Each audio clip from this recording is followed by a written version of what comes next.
The ship's cook was sitting in the bathroom toilet when all of a sudden, rough waves made the boat capsize and start sinking into the ocean. He tried to open the metal door to escape, but the pressure was so strong, it instead pushed him into another bathroom. And before he knew it, he found himself trapped 100 feet deep in total darkness with no escape.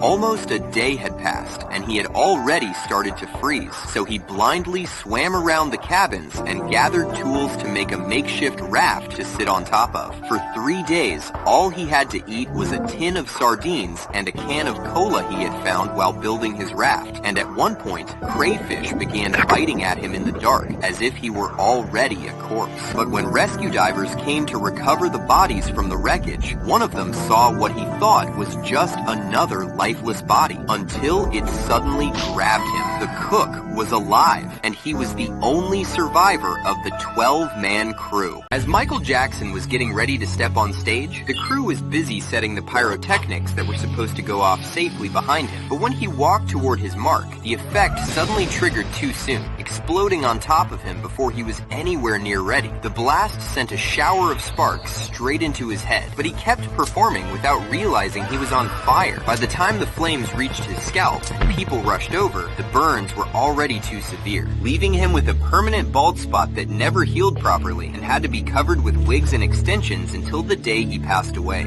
A wealthy man who had just passed away left behind one of the strangest requests in history. He promised his entire massive fortune to whichever woman in the city could give birth to the most babies within the next 10 years. It sounded like a prank, but the government confirmed it was legal, kicking off a literal reproduction race. Families began having children as fast as biologically possible, treating childbirth like a factory assembly line just to claim the prize. By the time the 10 years were up, 4 different women had tied for first place, each giving birth to 9 babies. They eventually had to split the fortune, with each mother walking away with the equivalent of $2.5 million today. They would take a spinach leaf and soak it in a special detergent to strip away its plant cells. This solution dissolves all of the green plant matter, leaving only a clear cellulose skeleton behind. They then injected this clear leaf with the cells of a human heart. You see, the veins in spinach are nearly identical to human blood vessels, so once the cells latched on, they began to contract in unison, causing the leaf to beat just like living heart tissue. This could eventually allow doctors to use plant-based patches to regenerate human organs. Her psychologist poured drain cleaner right into her eyes, and after the burning stopped, she couldn't see anything. But it wasn't an accident. She wanted it to happen, because to her, sight was the problem. You see, she had dreamed of being blind her entire life. In fact, she thought she was meant to be blind. Doctors said her eyes were healthy, but her mind disagreed because she had a rare condition that makes someone's brain refuse to accept a part of its own body. Most people with it feel like their limbs don't belong to them, but she felt that way about her vision. She would pretend to be blind for years, using dark glasses, walking with a cane, and even learning Braille, but at one point, she felt like she didn't have a choice but to make herself blind. In front of him was a plate with a chunk of a plane's wing. Piece by piece, he started eating it, and over the course of 2 years, he ate the entire plane. You see, he had a rare condition which gave him the urge to eat things that weren't food. Not only that, but his stomach lining was twice as thick as a normal person's, and his stomach acid was so strong, he could digest things that would shred anyone else. Knowing this, he turned his gift into a business. People gathered around to see him eat bicycles, shopping carts, chandeliers, TV sets, and even a coffin. He chopped the head off the chicken, thinking it would be his next dinner. But the moment the axe fell, the chicken kept moving and even tried to peck at food. Hours passed, then days, then weeks, then months, and it was still alive. It was fed with an eyedropper every day, and people came from all over just to see the headless chicken walk around the farm like nothing had happened. But turns out, the axe missed most of the chicken's brainstem, so its body just kept running on autopilot. And, against all odds, it lived for a year and a half before finally choking on its mucus in the middle of the night. The man walked into the bank with lemon juice smeared all over his face. He paused for a moment at the door, as if checking the cameras. Then he pointed a gun at the teller, demanded the money, and watched as it was counted. He grabbed the cash and walked out, confident he was in the clear. But later that night, police had crystal clear photos of the robbery. When they showed him, he froze. But I wore the lemon juice, he said. Turns out that for some strange reason, he believed lemon juice made him invisible to the cameras, since it was also used to make invisible ink. They would take a stray dog from the streets and train her to remain calm in a tiny capsule while handling the intense shaking and noise of a rocket launch. Once she was ready, she was strapped to a rocket and sent away to space to become the first living creature to circle the Earth. But as the world celebrated her achievement, some people back home were not so excited. You see, the engineers in charge of the mission only had less than 4 weeks to design and build the spacecraft, so by the time of the launch, they still hadn't figured out a way to bring her back down. They just launched her knowing they were never gonna see her again, since all they wanted to test was whether life could survive in space or not. Pieces of red meat started falling from the sky. The chunks were fresh, about the size of a hand, and people said they looked like beef.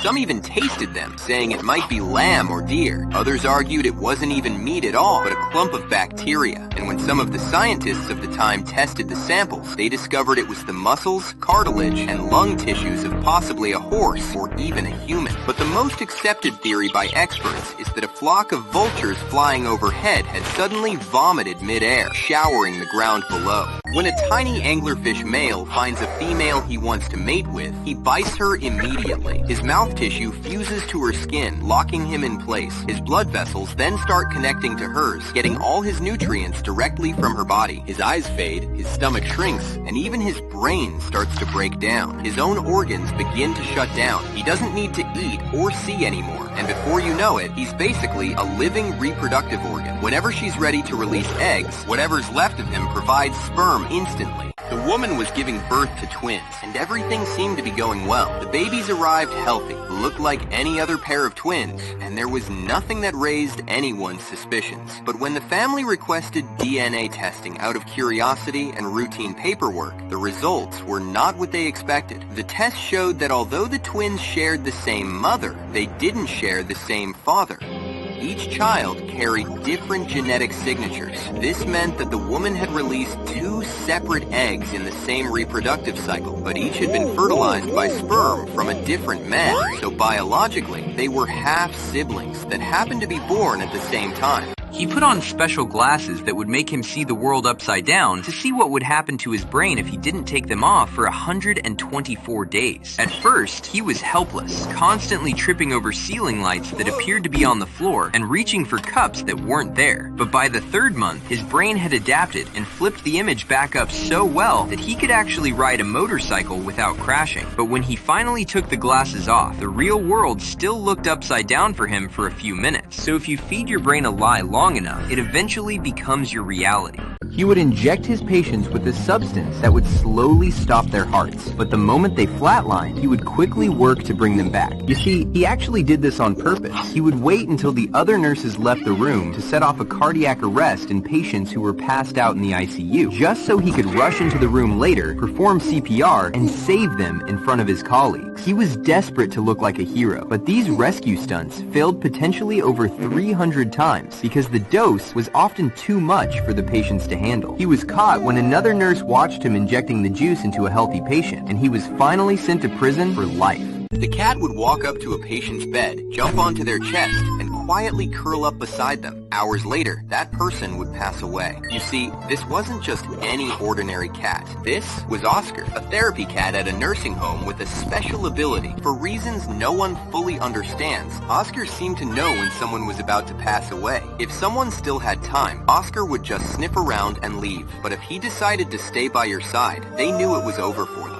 And it wasn't just a one-off thing. He did it again and again, accurately predicting more than 50 passings. Some people think he could smell chemical changes in the body right before passing away, but no one really knows how he did it. A man sat locked inside a small room without any clothes, surrounded only by magazines and a tiny bathroom. You see, he had signed up for a game show that required him to survive entirely on what he won from entering sweepstakes in magazines, whether it was food, supplies, or clothing, until he reached 1,000,000 yen worth of prizes. He often ate dog food and rice that he had to cook without proper utensils because it was all he would win. He also couldn't wear any clothing he won because he always won women's clothes that were too small for him. He didn't win a toothbrush until 3 months in, and when he won a TV, he could only watch static since he hadn't won an antenna, and he didn't win toilet paper until he was 10 months into the challenge. He also won a PlayStation around this time, which was his only form of entertainment in almost a year, and at one point, he thought he had already reached the 1,000,000 yen, only for the producers to change which prizes counted just to extend the challenge. They did this multiple times. He was being broadcast every week to millions of viewers, but unbeknownst to him, he was also being live streamed 24/7. He had to endure complete isolation for a year and 3 months until he finally reached his goal, when he was blindfolded and taken to what he thought was a new room, only to discover a live audience laughing at him. Imagine an alien race abducted people every night to perform excruciatingly painful experiments on them while they're fully conscious. However, their technology is so advanced that by morning, every physical injury is erased and any mental trauma is replaced with memories of pleasant dreams to fill in the time that was missing. People would go about their lives completely unaffected, never knowing what happened. Are the aliens doing something wrong if nobody will ever find out, or are they doing more good than harm? She walked into Walmart holding a $1 million bill with a picture of the Statue of Liberty printed on it.